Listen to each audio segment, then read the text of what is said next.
이번 시간에는 언리얼 4 기본 렌더링 시스템에 대해서 이해하는 시간을 갖도록 하겠습니다. 언리얼 4의 렌더링 시스템은 이렇게 정말 사실과 같이 실사와 같이 렌더링 할 수 있는 기술을 가지고 있는데 이런 표현의 핵심에는 PBR과 디퍼드 렌더링이 있습니다. 먼저 PBR을 살펴보도록 하겠습니다. Physically Based 렌더링이라고 물리를 기반한 렌더링이에요. 우리가 실제 현실에서 물체가 가지고 있는 물리 기반, 물체에 빛을 쐈을 때에 물체가 반응하는 그런 연산을 기반으로 렌더링 시스템을 꾸며 놓은 거죠. 우리가 실사에서, 현실에서 보는 것들은 모두 인간의 눈으로 본 것을 판단해서 똑같이 현실과 반영해서 만든 거잖아요. 그래서 인간의 눈으로 본 빛, 그리고 또 한 가지 개념이 모든 물체는 빛을 반사한다라는 이 두 가지 개념이 PBR에서 이해하기 쉽게 알아야 할 개념입니다. 자, 인간의 눈으로 본 빛을 어떻게 인식해서 색상으로 인지를 하는지 먼저 이해할 필요가 있습니다. 인간들은 어떻게 이 눈을 통해서 빛을 인지할까? 일단 여기서 빛이라는 게 하나의 색상을 가지는 게 아니라 여러 전자기파의 조합이라는 것이라는 거죠. 우리 인간의 눈의 망막을 확대해 보면 원추세포와 간상세포라는 것이 있어요. 그 원추세포는 색상을 감지하고 간상세포는 명암을 감지하는 부분이 있어요. 자, 원추세포에는 그것을 이제 구성하는 빛에서 느낄 수 있는 감광세포의 종류에 따라 이 받아들일 수 있는 색상이 있어요. 이렇게.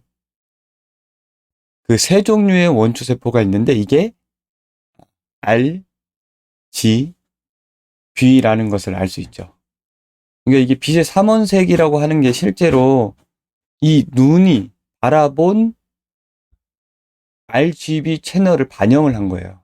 그러니까 인간의 눈과 관련되어 있어서 우리가 바라본 게 그렇게 됐기 때문에 RGB 채널을 만들게 된 거죠. 자, 원추세포는 그 색상을 감지하고 간상세포는 그 명도 대비 빛의 세기에 반응을 한다는데 라이트가 들어왔을 때 그러니까 결과적으로 인간의 눈은 색상 대비보다 그러니까 색상보다 명도 대비에 더 민감해 그렇게 만들어져 있습니다. 근데 보통 포유류들이 인간보다 더 적은 개수의 감광색소를 가지고 있는데 반면에 새들은 그 감광색소를 더 많이 가지고 있어서 자외선까지 볼 수 있다고 그래요. 이게 인간이 인지할 수 있는 색의 파장, 그쵸? 그리고 새가 볼 수 있는, 인지할 수 있는 색의 파장의 비교표예요. 색이 훨씬 더 많죠.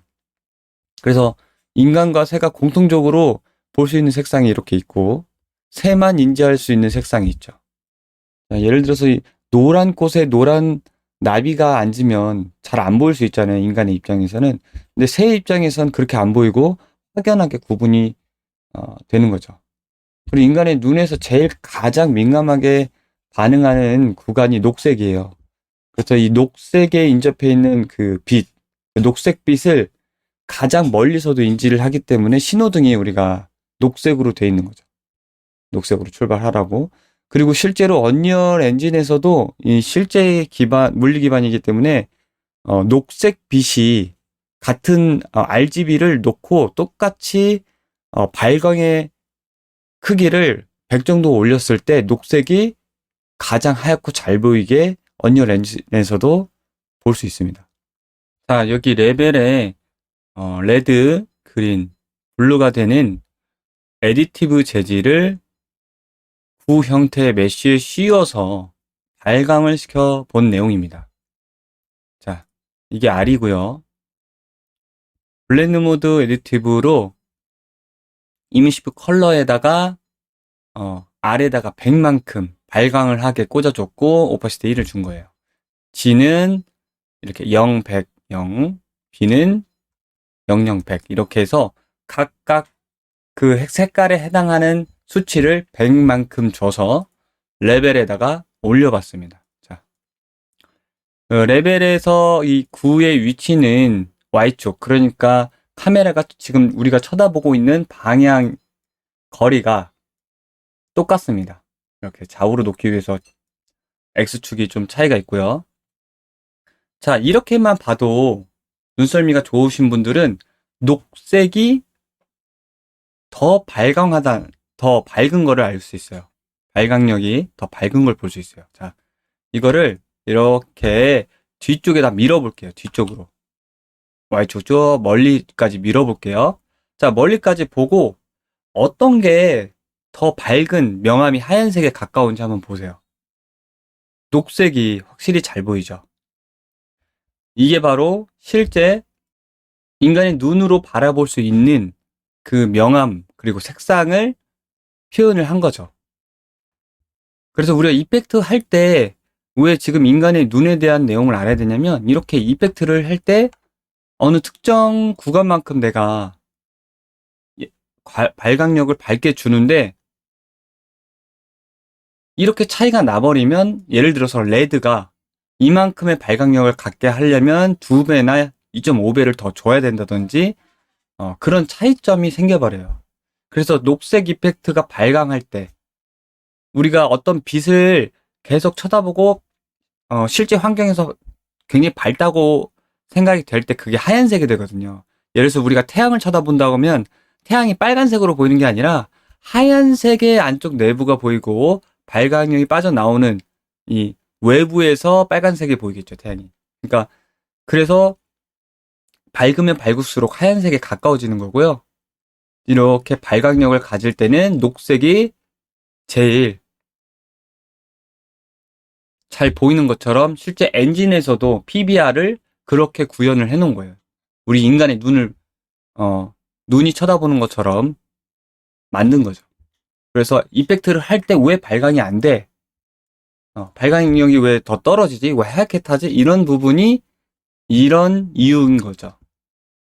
인간의 눈으로 본 내용을 그대로 언리얼 엔진에서 표현하고 있다는 거죠. 이걸 잘 알고 있으면 내가 이제 이펙트 표현할 때의 발광력 수치를 좀 조절할 수 있겠죠.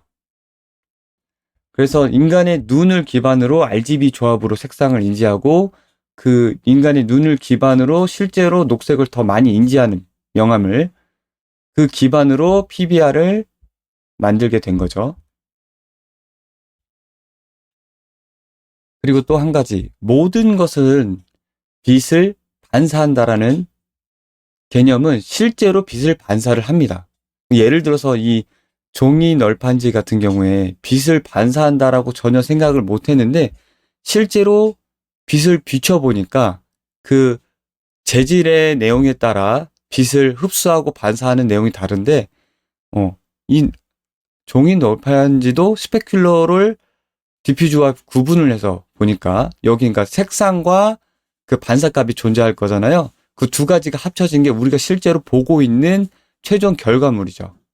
실제 그 종이 널판지의 색은 이렇게 갈색이라고, 밝은 갈색이라고 치고, 그리고 0과 1로 표현한 빛의 색이, 그러니까 반사, 스페큘러의 값을 합쳐보면 이런 색깔이 나오는 거죠. 우리가 결과적으로 보는 눈으로 보는 내용은 요 메인이 될 거고, 그 내용 안에는 디퓨즈가 되는 얘가 가지고 있는 원래 색상, 그리고 얘가 빛을 받아서 반사하는 스페큘러의 양, 합쳐진 게 최종 결과물이 된다는 내용이죠. 자, 이렇게 베이스 컬러의 널판지와 비슷한 밝은 갈색을 넣어봤어요. 이걸 레벨에서 보면 이렇게 지금 밝은 갈색으로 볼 수 있잖아요. 우리가 이펙트를 할 때 이 내용이 발광하는 이펙트고 반투명인 이펙트일 수도 있지만 그냥 일반적인 라이팅이나 그림자가 드리우는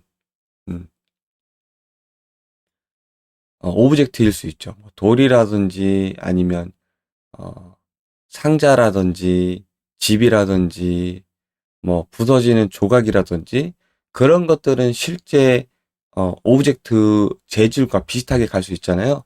그런 경우에는 요렇게 베이스 컬러는 실제는 제가 줬던 색깔은 주황색에 가깝죠. 그쵸? 그리고 거기에 대한 이 스페큘러 값이 지금 안 보이는데 밝은 회색이 이 두 가지가 섞여서 요 내용이 나오는 거예요. 예제와 같이 종이 널판지와 같이 원래 베이스 컬러는 요거고요. 그리고 라이팅이 비춰서 내가 보는 스페큘러의 밝기가 요 스페큘러의 밝기가 합쳐지면서 요 색상이 우리가 최종적으로 보게 되는 거죠. 그래서 우리가 라이팅과 섀도우를 받는 실제 그러니까 오브젝트 재질과 같은 내용으로 이펙트를 꾸민다면, 그렇죠? 뭐 돌멩이가 튀거나 파편이 부서지거나 재질이 라이팅을 받는 이펙트를 만든다면 우리가 줬던 베이스 컬러는 이거지만 스페큘러와 다른 환경을 고려해서 실제로 보여지는 색은 언리얼 4 엔진에서 다를 수 있다는 점이죠. 다시 예제로 돌아가서 저도 실제로 많이 놀라웠던 게 우리가 청바지나 옷, 종이 이렇게 심지어 종이 널판지까지 꼭 금속이 아니더라도 라이트를 받으면 그 내용을 반사시킨다는 내용이 여기서 가정을 하는 게 아니라 실제 실험을 통해서 우리 일상에서 모든 물체들이 실제로 빛을 반사하고 있다라는 그 내용을 확인해 볼 수 있었어요. 그래서 이 내용은 나중에 프레넬, 대표적인 게 라이트 벡터, 그러니까 빛의 방향에 물체가 닿고 그 빛이 반사돼서 나아갈 때 그걸 바라보는 인간의 눈이나 언리얼에서는 카메라 뷰가 되겠죠. 그 카메라 뷰를 이용을 해서 빛의 반사각에 들어오는 내용을 이용을 해서 표현을 한 게 프레넬인데 나중에 이 내용에 대해서 한번 자주 쓸 일이 있을 겁니다. 그 내용에서 모든 것은 빛을 반사하고 빛이 들어온 각도에 반사돼서 나가는 각, 그 결과의 음영이 어떻게 되는지를 이해하고 있으면 프레넬도 쉽게 이해할 수 있습니다. 그래서 이렇게 두 가지 우리가 실제 기반을 만들려면 아주 기본적인 개념이 우리가 인간의 눈으로 온 세상을 바라보니까 인간의 눈에 맞는 이런 RGB 색상을 채널을 구현했고 그리고 명암 대비도 인간의 눈에 가깝게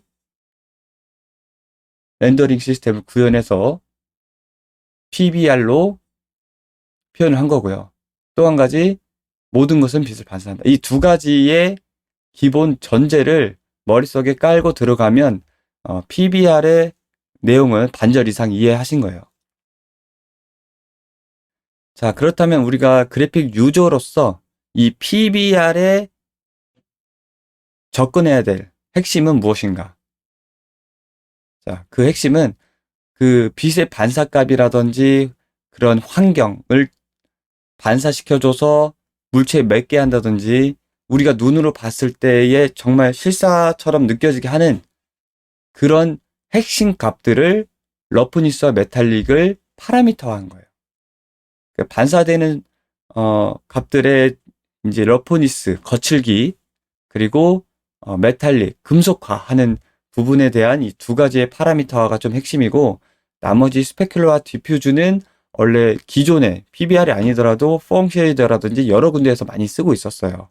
거기서도 컨트롤을 해볼 수 있었지만, 여기 PBR에서 핵심은 기본 값들을 환경에 맞게 다 제공을 해줘요. 그거를 이제 러프니스와 메탈릭에서 더 컨트롤 해볼 수 있게 파라미터화를 유저가 해볼 수 있는 부분과, 그리고 그게 실제 기반의 빛을 반사시키려면 주변광이나 주변 환경들을 물체가 반사를 해야 되잖아요. 그 주변 환경 맵을 제공해 주고요. 그걸 반사시키는 기본 내용을 IBL이라고 하는데, 그 환경 맵을 사용한 PBR 기반이에요. 이 두 가지가 그래픽 유저가 쳐다봐야 될 핵심입니다. 자, 먼저 아까 얘기했던 러프니스와 메탈릭의 파라미터화를 우리가 접근하기 쉽게 0에서 1 이렇게 노멀라이즈, 귀국화를 해놨어요. 그래서 최대값이 0에서 1이 되게. 예를 들어서 거칠기가 1이면 이렇게 전혀 빛을 반사하고 있지 않죠. 그쵸? 0이면 주변 환경을 다 들어오는 빛의 정보를 반사시키면서 자기 색상을 가지고 있죠. 디퓨즈를. 메탈리스로 가면, 메탈릭을 올리면 자기 색상은 잃고 반사를 완전시키죠. 이게 거의 거울이라고 볼 수 있겠죠. 자, 이렇게 물리적인 그 실제 디테일한 값들을 0에서 1로 대응을 해준 거예요. 우리가 0에서 1로 파라미터로 직관적으로 대입을 해서 볼 수 있게. 그리고 여기서 이제 권장하고 있는 이 핵심 러프니스와 메탈릭을 파라미터화 할 때, 그러니까 이 PBR의 파라미터 값을 만질 때는 가급적 적은 파라미터를 사용을 할 걸 권장하고 있어요. 그러니까 완전히 0에 가깝거나 완전히 1에 가깝게 되면은 우리가 실제로 볼 수 있는 환경에서는 완전 0이라든지 완전 1이 없어요. 그래서 0.0 몇이라든지 0.9 몇이라든지 그 사이의 값들을 실제 기반에서 언리얼 레퍼런스에서 제공해주는 값들이 있죠. 그리고 반드시 0에서 1에서 제공하는 그 사이의 값을 쓰도록 하고, 만약에 우리가 여기서 이제 단점이, 표현하려는 게임에서는 과장된 표현이 있을 수 있잖아요.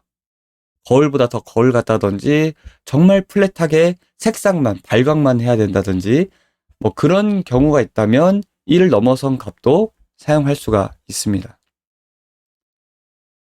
자, 이렇게 해서 우리가 러프니스와 메탈릭을 0에서 1로 조절을 해서 쉽게 볼 수가 있습니다. 그리고 두 번째, 이미지 베이스 라이팅. 그러니까 여기에 반사값을 가질 때에 비춰질 이미지들을 실제로 라이팅 환경에서 제공을 해주고 있는 거죠. 그러니까 반사될 환경 맵이 이 PBR 렌더링 공식에 따라서 물리적으로 구워두는 거예요. 구워두고 우리가 전에서 봤던 파라미터를 0에서 1로 만지면 구워둔 게 더 잘 보이거나 아니면 더 안 보이게 할 수 있는 거죠. 이제 이 기본 환경 맵이 언리얼에서 제공해 주는 게 있고, 우리가 큐브 맵을 만들어서 임의로 넣어 볼 수도 있어요. 그 환경에 반사되는 것들을. 그게 아니라면 실제로 언리얼 환경에서 리플렉션 캐처와 같은 뭐 주변 반사광들을 통해서 월드에 배치를 한 걸 실제로 반사시킬 수 있어요.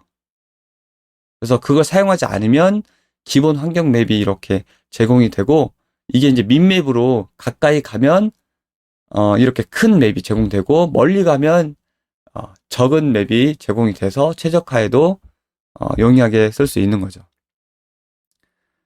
그래서 이제 그 환경과 재질의 러프니스 값에 따라서 주변 환경, 이미지 베이스 라이팅이 더 보일 건지 안 보일 건지를 기본으로 제공을 해주고 있습니다. 이 두 가지가, 자, 언리얼 에디터에서 실제로 보면 지금은 러프니스와 메탈을 각각 파라미터를 0과 1을 줬는데요. 이런 식으로 재질에서 파라미터와 한 스칼라 값을 재질 인스턴스에서 만져볼 수가 있는데, 이거를 러프니스를 1에서 0으로 줄여볼게요. 그러면 거칠기가 0이 되면서 주변 환경을 비추고 있어요. 그렇죠? 그리고 러프니스를 0으로 하고 메탈을 반대로 1로 올려볼게요. 이렇게 살살 올리면 올릴수록 원래 내가 가지고 있던 디퓨즈가 안 보이면, 디퓨즈 색깔이 보이지 않으면서 이렇게 반사되는 주변 환경, 마치 금속, 거울처럼 반응을 하죠. 그게 또 실체처럼 보이려면 반사되는 기본 환경 맵, 지금 이게 환경 맵이 바깥에 지금 보이고 있죠. 그 환경 맵이 큐브 맵으로 렌더링 곡식에 부어져 있는 거죠. 그거를 이렇게 러프니스와 메탈릭을 수치를 줌으로써 확인해 볼 수 있는 거죠. 이렇게 러프니스가 다시 1이 되면 이렇게 반사값을 같지가 않죠. 러프니스가 0이 됐을 때 완전한 반사가 되는 걸 볼 수 있습니다. 자, 큐브맵뿐만이 아니라 실제로 주변 환경의 기반을 렌더링을 제공을 하고 있죠. 이게 지금 메탈이 1이고 러프니스가 0이면 거울처럼 반사를 하게 됩니다. 주변 환경을 그대로 여기에서 표현하게 되고 있죠. 이게 지금 큐브맵을 쓰는 게 아니라 실제 주변 환경을 반사하고 있죠. 자, 이런 것들을 통해서 우리가 실존하고 있는 반사값을 갖는 물체들을 언리얼에서도 표현을 해볼 수가 있는 거죠.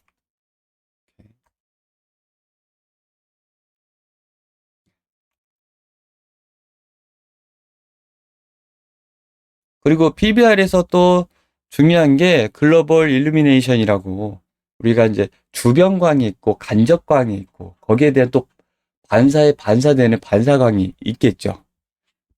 그래서 이렇게 주광이 들어오고 거기서 물체에 반사돼서 맺히는 주변광이 있을 수 있겠죠. 그렇죠? 그리고 물체가 반사력이 굉장히 세서 바로 반사가 돼서 그 라이팅이 여기에 커스틱처럼 맥히는 내용도 있을 테고, 벽에 부딪혀서 역광이 생길 수도 있고요. 여러 가지 그 주변광 환경이 이루어질 수 있어요. 이렇게 주광, 태양광이 이렇게 떨어져서 물체를 투과해서 나오는 내용도 있고, 물체가 반사돼서 나오는 경우도 있고, 자, 반대 조명이 반사광으로 때리는 경우도 있고, 이렇게 물체를 통해서 들어오는 광도 있고, 이거를 물체가 왜곡이 돼서 들어오는 광도 있고, 왜곡돼서 나머지 광이 바닥을 통해서 들어오는 광도 있고, 이 주변 간접광들 굉장히 많잖아요. 그래서 그 내용을 다 포함한 게 글로벌 일루미네이션입니다. 그 내용을 포함해서 우리가 실제 라이팅 환경과 같은 주변광들을 언리얼에서 표현할 수 있는 거죠. 그런데 우리가 이거를 모든 내용에서 다 표현할 수 없어요. 그러니까 예를 들어서 이 책이 가지고 있는 녹색, 디퓨즈 컬러가 있죠? 디퓨즈 컬러에 대한 내용, 그리고 이 디퓨즈 컬러가 아니라 이 책이 가지고 있는 흡수하는 양도 있을 테고, 이 빛을 반사하는 양도 있을 거잖아요. 그 빛을 반사할 수 있는 양, 스페큘러에 대해서, 이 두 가지에 대해서 에너지 보존 법칙을 적용을 해서 표현을 해요. 왜냐면 이 두 가지가 제일 중요하고 잘 보이니까. 이 모든 걸 다 표현할 수는 없고요. 여기서 반사하는 흡수량이라든지, 뭐 흡수돼서 퍼져서 여기서 산란되는 내용이라든지, 중요한 건 디퓨즈와 스페큘러에 집중해서 언리얼4에서 표현을 해준다. 자, 이제 PBR의 기본 개념과 이해에 대해서 한번 배워봤고요. 이번에는 디퍼드 렌더링이라는 내용에 대해서 배워보도록 하겠습니다. 자, 우리가 3D 월드를 렌더링해서 그래픽 환경으로 이제 표현을 하는데, 이전에는 포워드 렌더링이라고 언리얼 3에서 쓰던 전통적인 렌더링 방식이 있었어요. 이게 이렇게 지오메트리가 존재하게 되면, 지오메트리와 그리고 라이트가 있다면 그 라이트가 비치는 지오메트리 별로 연산을 해주는 거예요.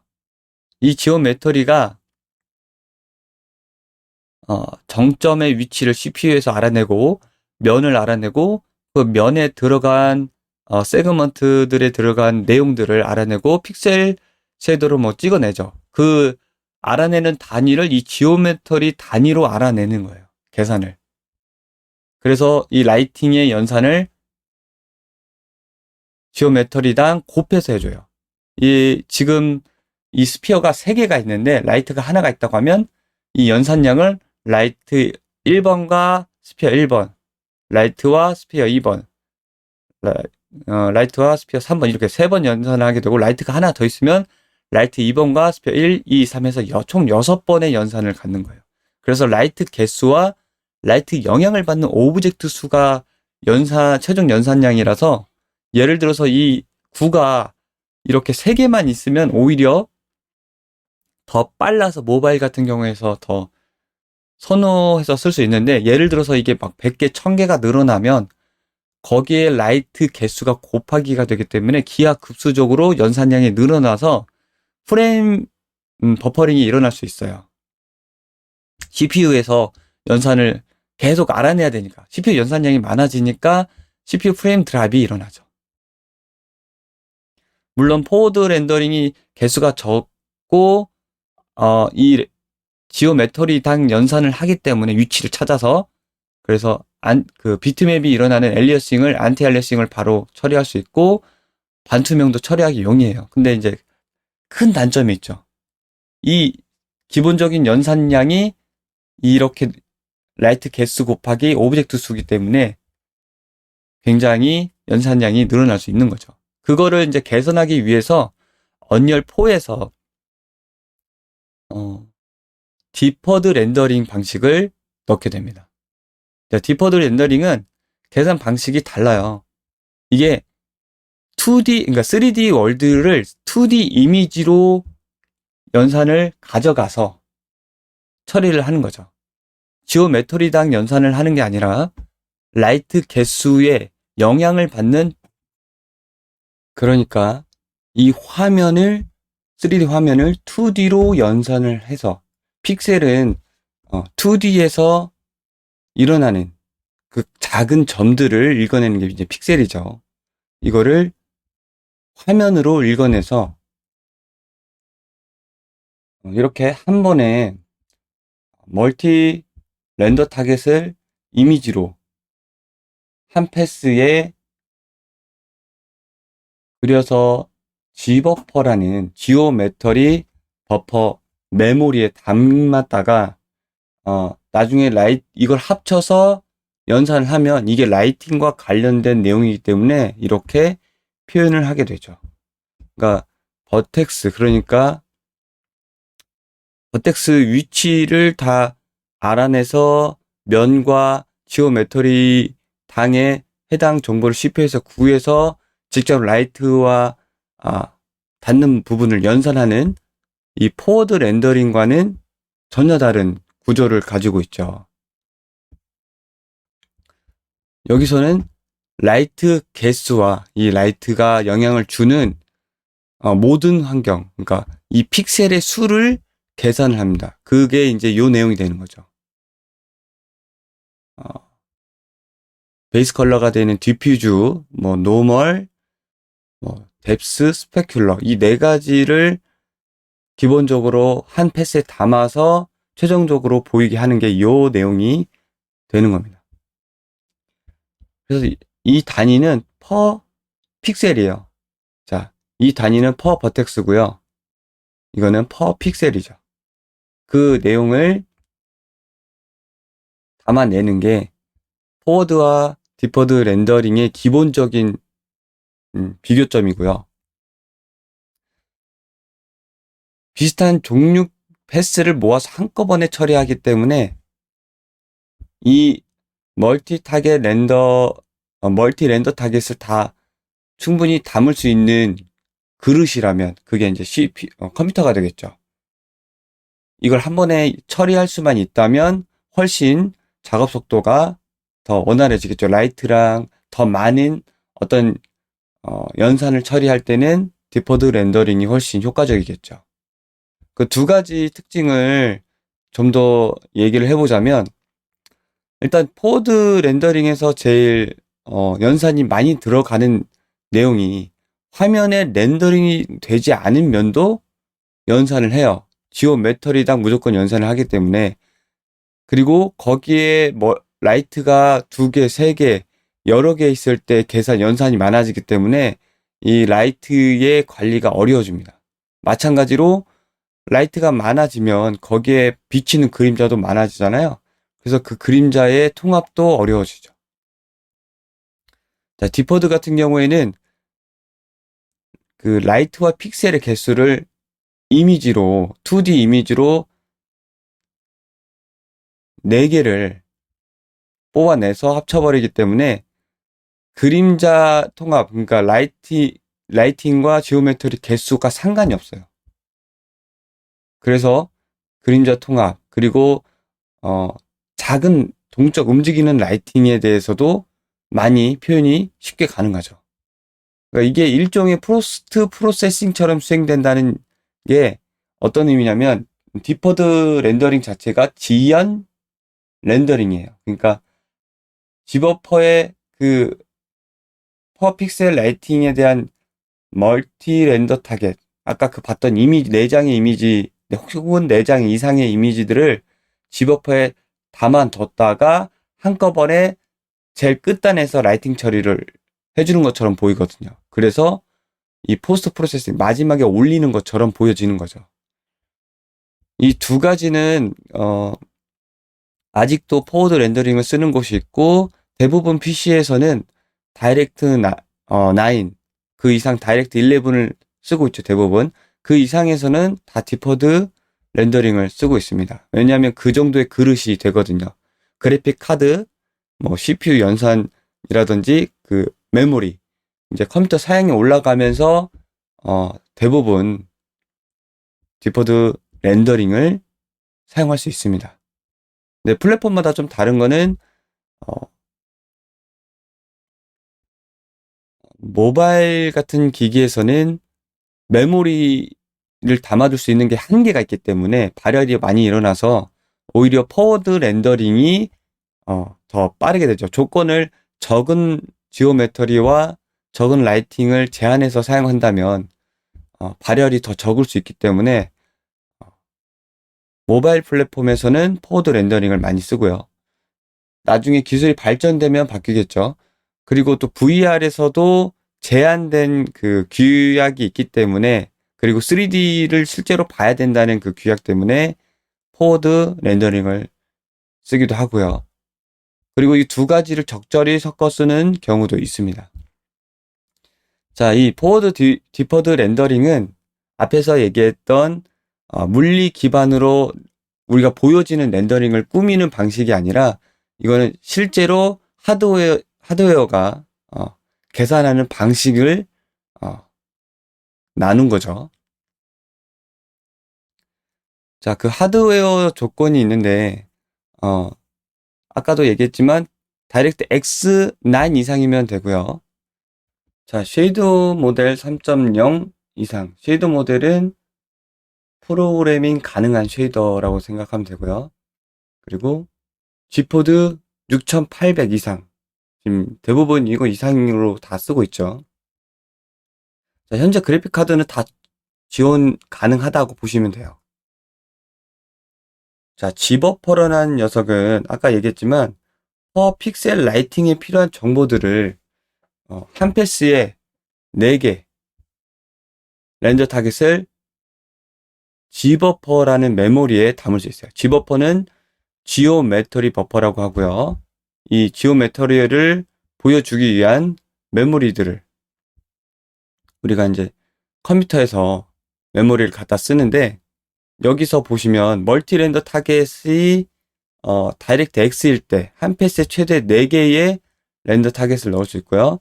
다이렉트 11은 한 패스에 최대 8개의 렌더 타겟을 담을 수가 있습니다. 여기에 이제 기본적으로 필요한 게 위치 정보에 필요한 뎁스라든지 노멀, 그리고 디퓨저 원래의 색상 베이스 컬러, 그리고 스페큘러 빛의 반사가 되는 명암의 색이, 이렇게 기본적으로 4개를 담고 있고요.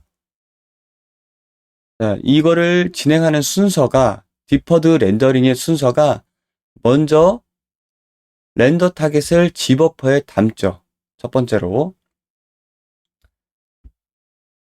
3D 공간에 있는 내용을, 데이터 속성값을 2D 정보를 바꿔서 G버퍼에 렌더링을 하죠. 여기서 라이팅 처리는 하지 않아요.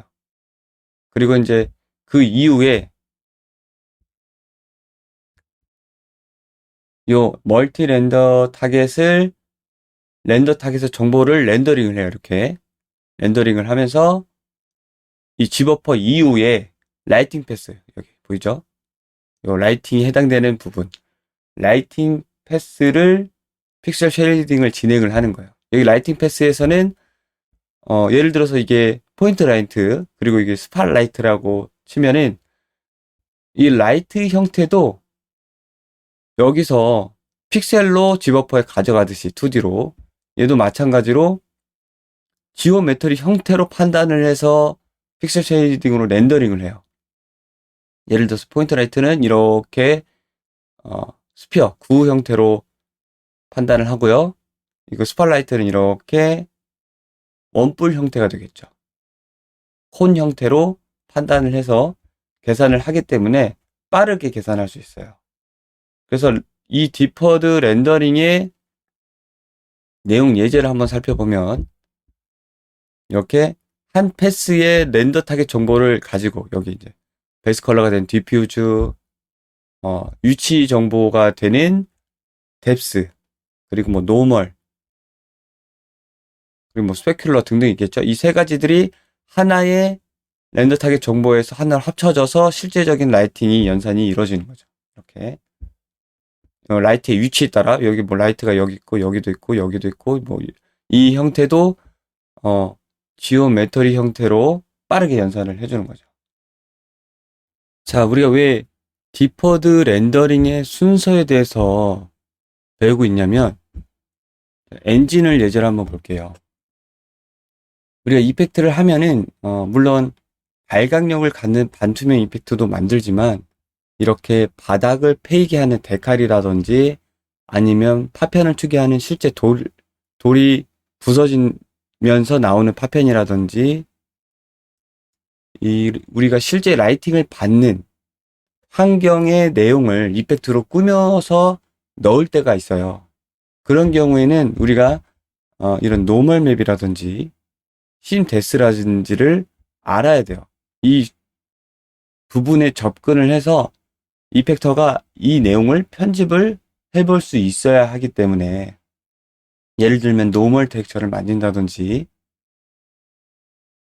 아니면 데칼 같은 경우에는 바닥이 반사가 되면은 이 색상이 우리가 원래 원하던 어두운 데칼이 나오지 않을 수 있기 때문에 스페큘러를 임의로 검은색으로 칠한다든지 등의 내용들을 할 줄 알아야 우리가 렌더링 구조에서 이 각각의 항목에서, 그 렌더 패스에서 렌더 타겟을 잡는 항목에서 우리가 편집을 해볼 수가 있겠죠. 그래서 이 내용을 간단하게라도 알고 있으면 우리가 노멀이 제대로 들어갔는지, 내가 편집한 대로 스페큘러가 검은색으로 유효하게 들어갔는지를 잘 판단해낼 수 있겠죠.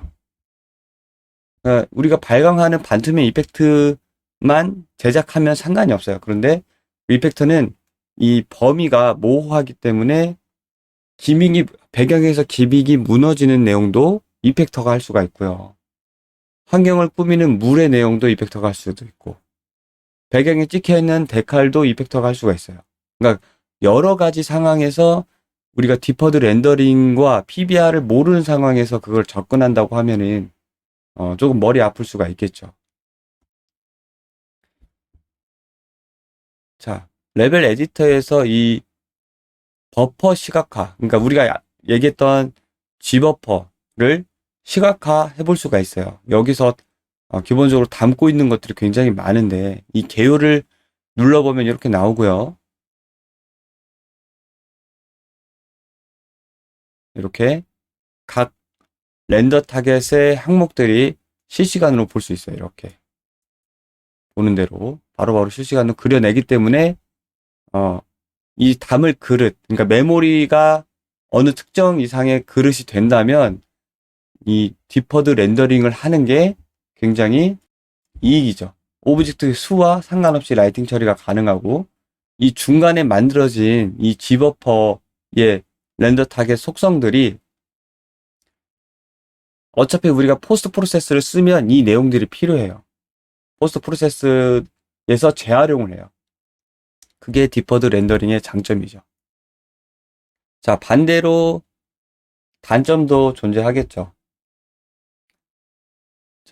PC처럼 메모리가 큰 그릇에서만 사용할 수 있고 모바일과 VR은 메모리가 과사용돼서 발열이 되거든요. 모바일 같은 경우에는 VR에서는 우리가 실제로 3D 가상 공간을 느껴야 되기 때문에 안티 알리싱이 꼭 필요해요. 디퍼드 렌더러는 렌더 타깃을 2D로 연산을 해서 한 패스에 담아서 G버퍼에 담아서 라이팅 처리를 마지막에 하잖아요. 2D로 연산을 하다 보니까 그 픽셀이 깨지는 엘리어싱 현상이 일어날 수 있어요. 그래서 포워드 렌더러로 그 안티 알리싱을 좀 해결을 하고 그리고 VR에서도 그 사용될 수 있는 계속 그 전체 월드를 진짜 쳐다보고 있기 때문에 메모리 제한이 있죠. 그래서 여기서는 오히려 포워드 렌더링을 사용을 하는 게 더 좋고요.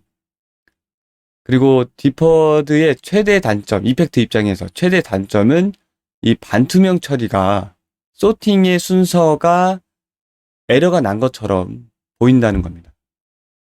자, 이런 체크 무늬가 담긴 오파큐의 내용, 그러니까 반투명이 없는 알파가 없는 재질을 반투명으로 한번 바꿔보겠습니다. 반투명으로 바꾸고 이렇게 투명도가 있죠. 그런데 지금 우리가 보는 면이 있고 뒷면이 있을 거 아니에요.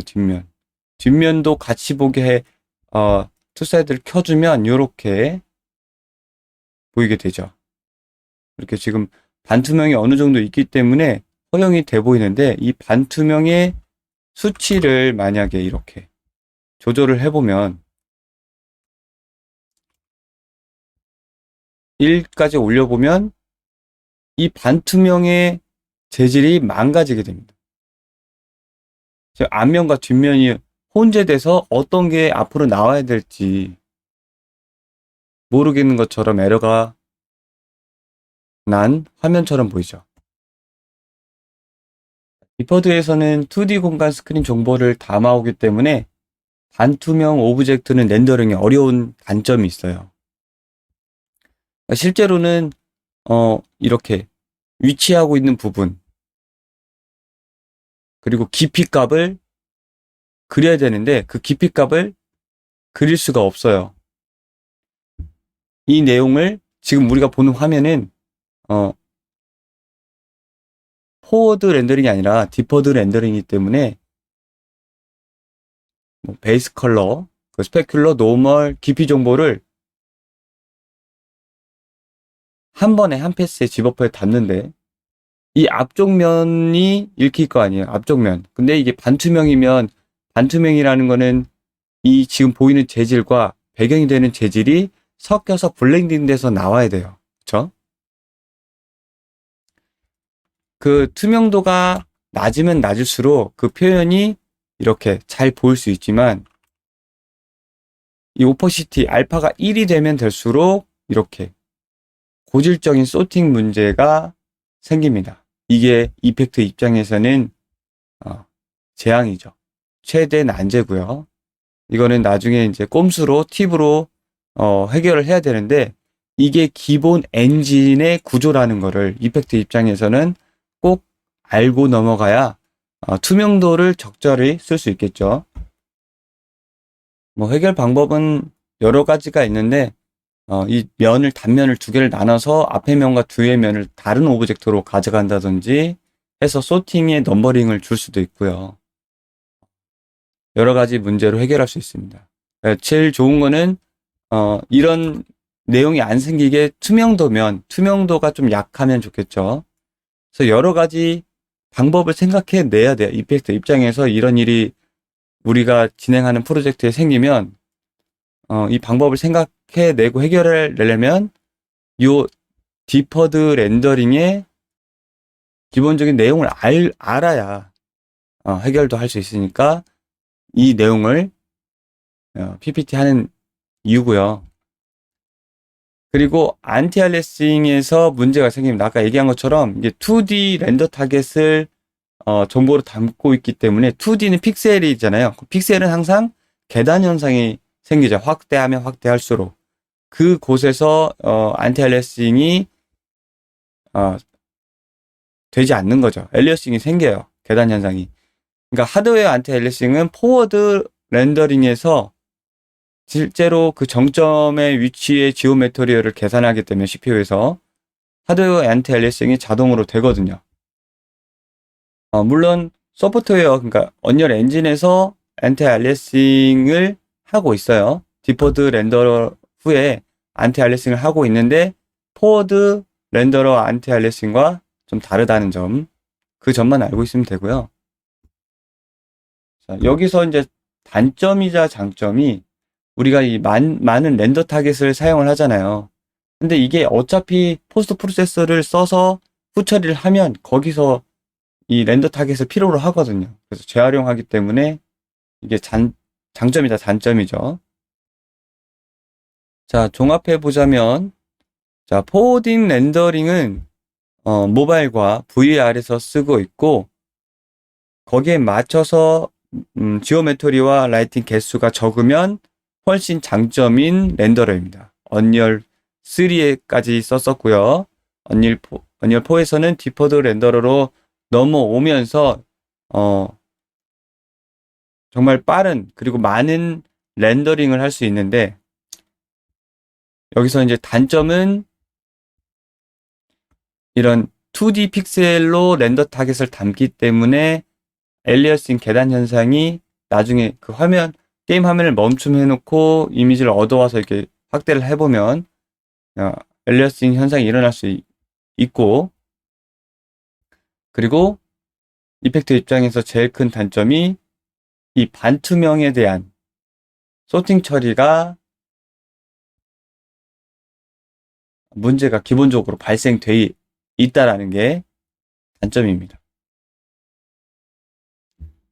자, 렌더 타겟을 보면 알겠지만 이렇게 구체를 3개 놓고 보면 하나는 그냥 오파큐고요. 그냥 알파가 투명도가 전혀 없는 라이팅을 받는 녀석, 얘는 2개는 투명도가 있는 녀석이죠.